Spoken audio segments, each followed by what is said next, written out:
malapit na tayo, on the edge tayo. Matagal na tayo nagsasuffer. Matagal na. Ang question lang, hanggang kailan tayo magiging ganito? In fact, siguro kung 1 to 10, 10 yung pinaka problema natin, 8 tayo. 8 na tayo. Ganun kapangit na yung ating sitwasyon. Well, ang unang dapat gawin ng government, yung PhilHealth. Kasi hindi ka naman makakagawa ng hospital kagad in one day eh. But they can make an executive order to increase the case rates ng PhilHealth. Ubusin talaga yung pera kasi nire-replenish naman every year yan eh. Na Pero para gamitin para sa tao. So, yung sabi nila natetenggang pera, increase nila yung case rate nila.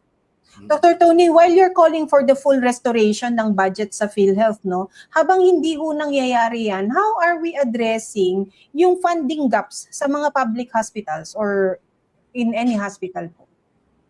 Wala, nagmamakaawa o namamalimos ka lang sa mga politiko. Hihingi ka, and then hihingi ka sa PAGCOR, PCSO, sa DSWD. Ganun lang nangyayari. Yan ang pang-araw-araw na buhay ng bawat Pilipino.